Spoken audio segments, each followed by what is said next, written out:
All right, you truthers out there are going to appreciate this one because you know how Barron Trump, the character, feels. Remember, this book was written over 100 years ago, but Barron Trump, the character, traveled to a land that you are very familiar with. It's called the Happy Forgetters land, and what were these Happy Forgetters like? Come on, you know what it's like.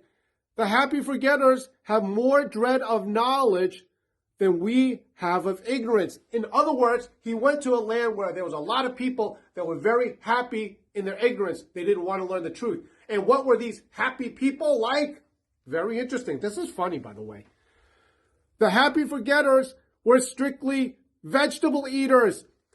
I didn't make that up. No offense to the vegans, but the Happy Forgetters were vegans. But what did they do and what did they make these truthers feel like in this land? You recognize this. I was forbidden to speak aloud to ask a question.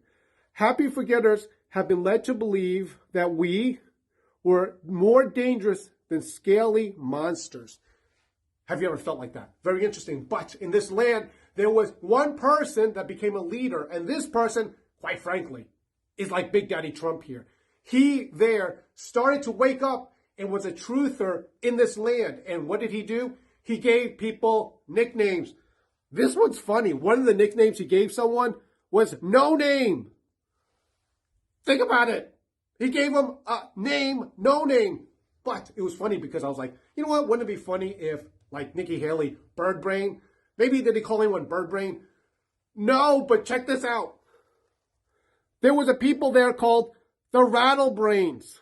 The Rattlebrains. Think about that for a second. A rattle is a bird. Look it up. Google it. Here's the point of all of this. Isn't it interesting that this book was written 100 years ago? And this movement, America First, is about like 9 years old or something. Isn't it weird the timing that only now that you're learning all about this, and quite frankly, is with me, George Magazine, showing you all these things? Here's my point about this. The important thing in this movement is to stay united. Stop the infighting with all this stuff. If you're a truther, be friends with other truthers. But remember, the only way that we'll really be united is under the banner of the Lord Jesus Christ.